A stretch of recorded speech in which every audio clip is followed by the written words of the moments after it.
Bonjour à tous et bienvenue dans cette nouvelle vidéo. Bon, ça se voit autour de moi, je suis dans une usine d'assemblage de camions, mais en Normandie.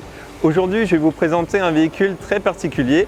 Il a beau ressembler à ses frères et pourtant il est vraiment différent et on va le retrouver dans les villes de demain.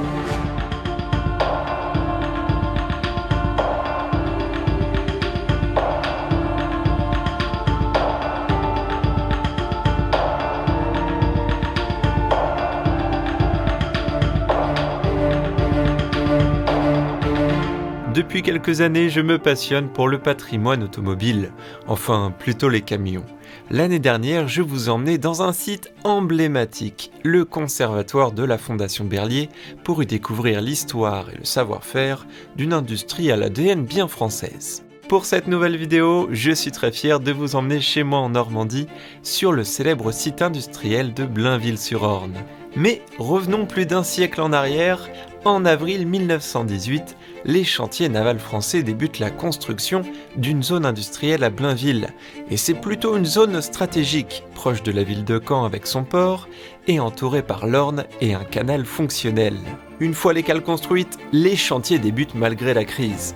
Des sacrés navires voient le jour et de plus en plus innovants. Entre des charbonniers, des pétroliers, on y voit même sur cale le contre-torpilleur Le Terrible, et sans oublier de nombreux sous-marins.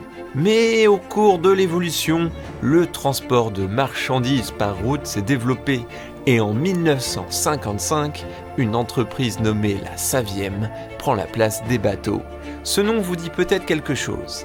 Eh bien, il est né de l'association de plusieurs constructeurs d'époque, dont Renault, Somua et Latil. Le développement de l'usine de Blainville a permis à Saviem Renault d'accroître encore sa production. Les chaînes produisent une gamme de véhicules industriels de 5 à 35 tonnes.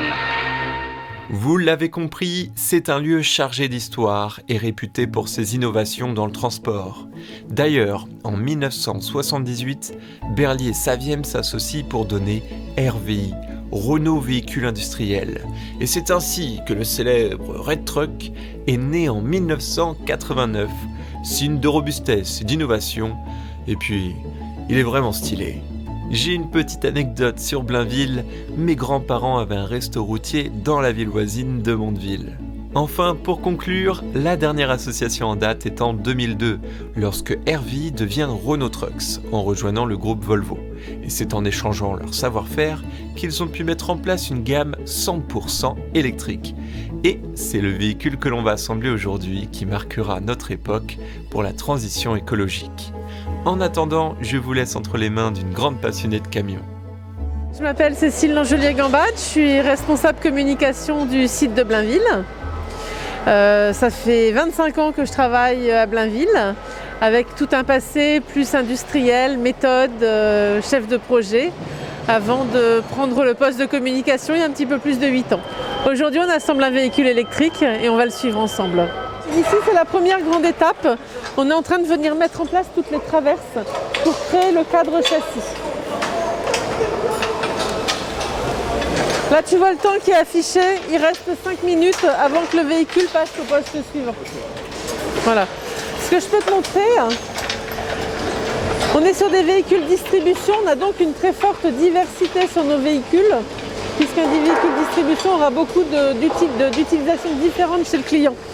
Pour savoir quoi monter, on a cette bande de papier qui est collée sur le longeron et qui permet de savoir à quel endroit tu dois monter quelle pièce. Pendant la fabrication du châssis, j'aimerais vous donner une petite information qui sera importante pour la suite de la vidéo. Je l'avais déjà cité, mais les camions représentent environ 5% des émissions de gaz à effet de serre en Europe. Même si tous les constructeurs ont réussi d'année en année à réduire les émissions, une nouvelle réglementation a été adoptée en 2019 par l'Union européenne. L'objectif est de réduire dès demain, en 2025, les émissions de dioxyde de carbone des camions neufs de 15%, et ensuite de réduire de 30% d'ici 2030. Et je parle bien de camions neufs. Collectionneurs de vieux bahuts, rassurez-vous, votre précieux peut encore dormir dans le garage. C'est vraiment trop top, j'adore voir tous ces camions qui sont assemblés. En plus, ce qui est fou, c'est qu'à chaque fois, c'est des véhicules qui sont uniques. Il n'y en a jamais un qui se ressemble, que ce soit entre les véhicules thermiques, les véhicules pompiers, les véhicules militaires, les véhicules électriques. Je suis toujours très fan de venir dans une usine. Et ça, c'est grâce à vous. Donc merci pour votre soutien. Et c'est vraiment un format que j'adore faire. Donc n'hésitez pas à nous rejoindre pour qu'on puisse tourner de plus en plus de vidéos comme celle-ci. Reprenons l'assemblage. Sur la ligne, tous les éléments s'emboîtent par bloc. Par exemple, cet essieu est préparé pour l'usage du client, car peu de pièces se ressemblent. Un camion incendie aura peut-être plus de lames. Une fois assemblé, notre essieu viendra se greffer sur le châssis, mais cela reste une pièce générique, aussi bien pour un camion thermique qu'un camion électrique. Cependant, certaines pièces sont fabriquées dans le bâtiment X, dédié à la mobilité électrique. Un bâtiment tellement secret que même Elon Musk aimerait y rentrer, mais vous êtes sympa, je vous y emmène pour rencontrer Sylvie qui fabrique une e-box. Et ça, voilà à quoi ça ressemble, l'e-box. Et tout cet ensemble est mis dans le chariot et ensuite amené sur l'île. Et celle-ci est prête à être livrée Et celle-ci est prête à être livrée aujourd'hui. Elle va partir sur ligne. Combien de temps pour faire cette e-box en fonction la pompe DA, il faut à peu près une dizaine de minutes. Et pour tout l'ensemble e-box, il faut à peu près 1h30. Et il y a plein de points de sécurité qu'il faut contrôler. Et contrôler à 2 opérateurs. Il y a un contrôle continu et un contrôle consécutif. Donc il faut contrôler au fur et à mesure du montage. Vous n'avez pas le droit au risque d'erreur. Non, là ça a été commencé. On a encore un assemblage de vissage à faire. Et ça c'est pareil, tout est contrôlé aussi au niveau du serrage. Je ne peux pas oublier un serrage. Et en fait, il faut que tout soit vert pour que tous mes serrages soient bons. Là pour l'instant, elle est en attente, les serrages ne sont pas finis, mais je ne peux pas louper un serrage. Comme le signale Sylvie, chaque serrage est minutieusement bloqué au couple recommandé par les ingénieurs. Et c'est un gage de qualité. D'ailleurs, ne perdons pas de temps, allons voir l'e-box fixée sur notre châssis. Voilà, donc on retrouve ici notre e-box qui a été assemblée sur le véhicule avec juste derrière le moteur électrique. Notre camion se remplit petit à petit de pièces dédiées à la motorisation électrique. Il manque cependant le cerveau, le contrôleur que l'on nommera The Modular Power Box. Oula, ça sonne pas très français tout ça. Enfin bref, revenons à nos camions. Pour réussir le défi de la réglementation européenne sur les émissions de dioxyde de carbone, il faut donc fabriquer des véhicules qui émettent très peu de CO2 ou encore mieux, ne produisent aucun rejet de CO2 en roulant.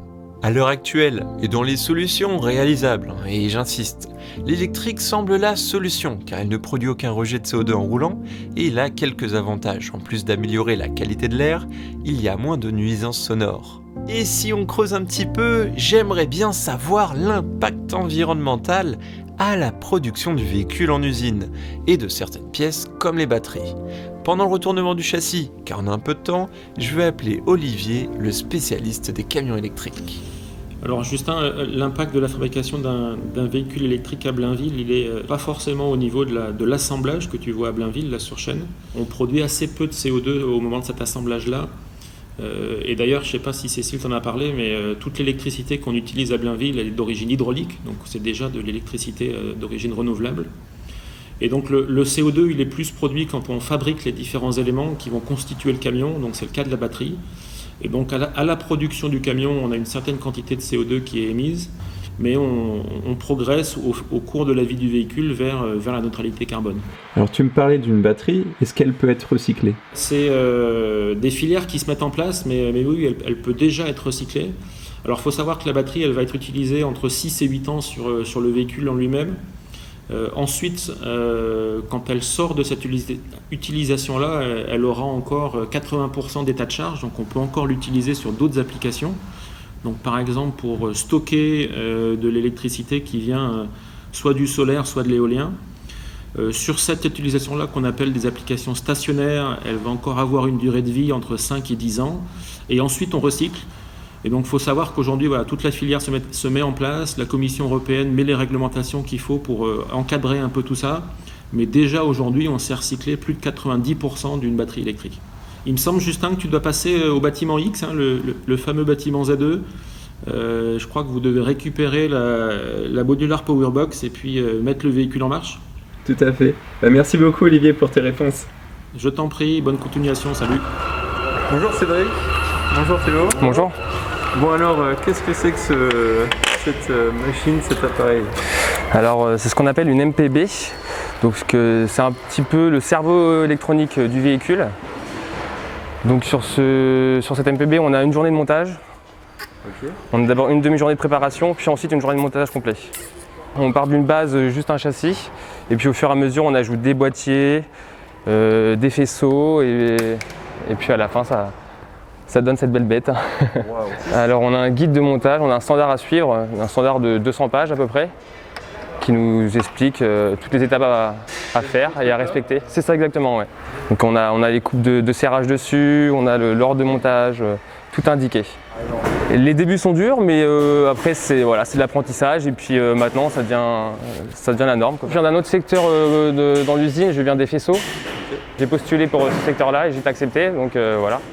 Vous pouvez le voir, le montage de la MPB est impressionnant et je suis émerveillé par ces hommes et ces femmes qui assemblent tous ces petits composants qui s'ajouteront au fur et à mesure sur le châssis pour donner un véhicule roulant dans quelques heures. Mais je vous connais, en commentaire de cette vidéo, vous allez sans doute relever un point important, la recharge électrique. En effet, il faut beaucoup d'énergie pour recharger les batteries. À l'avenir, il serait préférable de développer les énergies renouvelables, comme l'hydraulique, le solaire ou l'éolien, pour bannir petit à petit le nucléaire. Mais bon, cette transition énergétique ne se fera pas du jour au lendemain.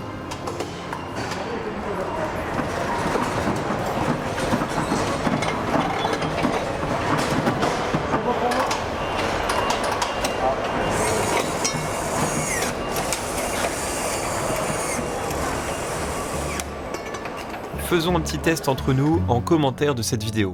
Qui roule déjà dans une voiture 100% électrique? L'année prochaine, je pourrais reposer la même question et je suis persuadé que le taux d'adoption aura augmenté. Je suis conscient, à l'heure actuelle, que l'on soit tous un peu craintifs à cette évolution du transport. Mais c'est avant tout une course anti-émission qui est lancée par l'État pour que d'ici 2040, nous migrons pour un parc automobile zéro émission. Bonjour Guillaume. Bonjour. Alors ça fait combien de temps que vous travaillez ici? Ça fait 16 ans que je suis chez Renault Trucks et donc ça fait à peu près 3 ans que je suis à l'atelier IMOB. Et nous ici on vient faire ce qu'on appelle de la finition, on monte tout ce qui est structure, on monte les batteries et on fait tout ce qui est branchement 600 volts. Alors comment vous êtes arrivé sur un véhicule électrique? Est-ce que c'était du jour au lendemain ou alors vous avez petit à petit joué sur des prototypes? Ça a commencé ce qu'on appelle l'atelier SVD, donc c'est un atelier de conception de prototypes. Donc on a commencé par les premiers camions avec des pièces déjà existantes qui existaient sur des bus chez Volvo, des bus électriques. Et certaines pièces qu'on avait déjà fait sur un camion hybride qui a été fait à Lyon. Et avec ces pièces, on a essayé de les monter donc, sur un camion diesel. On a commencé par enlever tout ce qui servait à rien sur diesel, comme le moteur. Et puis avec la place qui restait, on a incrusté tous nos boîtiers électriques. Et puis voilà. Tout ça, ça a été étudié par le bureau d'études à Lyon. Et c'est eux qui nous ont dit cette pièce-là, il faudrait plus la mettre à tel endroit pour vraiment tout répartir pour éviter que le camion ait une bonne tenue de route. Je vois que le 600 volts n'est pas encore branché. Le 600 volts, donc on n'a pas fini le cheminement du 600 volts. C'est la prochaine étape. Le switch est relevé. Ouais. Cabine basculée. Tu peux mettre tes EPI. Donc là, je contrôle qu'il fait bien toutes les étapes nécessaires au branchement. Donc les EPI, c'est bon. Donc là, il va tester une à une les batteries pour vérifier qu'il n'y a pas de tension à la sortie de la batterie. Donc là, il va connecter les connecteurs 600 volts sur toutes les batteries. Okay.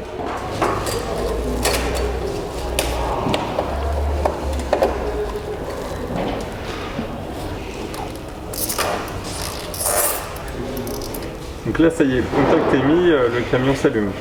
Tout à fait. Ça fait quoi de réussir un camion? Du premier coup, c'est une grande fierté. Bon alors ça va être le premier démarrage de ce véhicule. C'est ça, tout à fait. Donc comme un véhicule normal. Hein. on met la clé dans le Neyman. Donc voilà, donc là le moteur est démarré, l'aiguille est passée sur le 0 au milieu du compteur. Donc là le véhicule est en route. Ah ouais. Voilà. On n'entend pas de bruit, alors du coup... Il n'y a aucun bruit. Donc là je passe la première et c'est parti. On arrive sur la piste d'essai. Okay. Donc ici on va faire un essai de freinage pour commencer.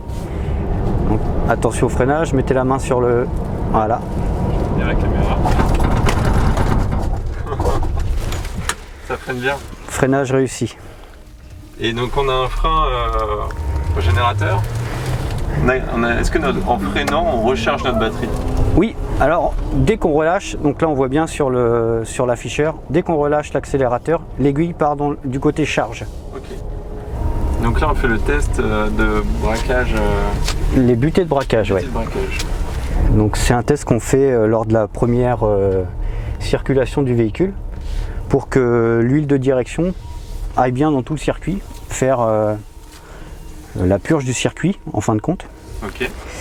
Pour pouvoir ensuite aligner le volant. Et vous prévoyez pas des sacs pour vomir pour les passagers? Non. Il n'y a pas de passagers normalement. Non. Et en plus là j'ai été doucement. Non, on va faire les 24 heures du Mans Camion là, j'ai l'impression. Non.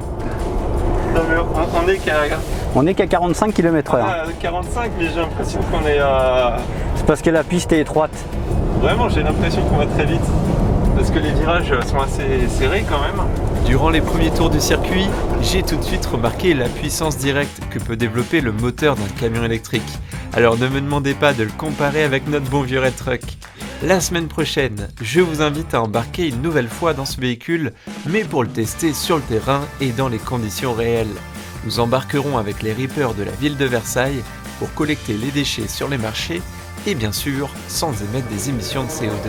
Ça y est, notre véhicule électrique est terminé et c'est du coup la fin de cette vidéo. J'étais trop content de réaliser ce reportage ici parce que j'ai appris beaucoup de choses avec les équipes de Renault Trucks que je remercie également parce qu'ils m'ont accueilli, ils m'ont expliqué plein de choses, ils ont pris le temps d'accueillir un youtubeur et c'est pas toujours simple de créer une telle organisation. En tout cas, si vous avez aimé cette vidéo, n'hésitez pas à la liker ou à commenter pour me dire votre ressenti sur les véhicules électriques.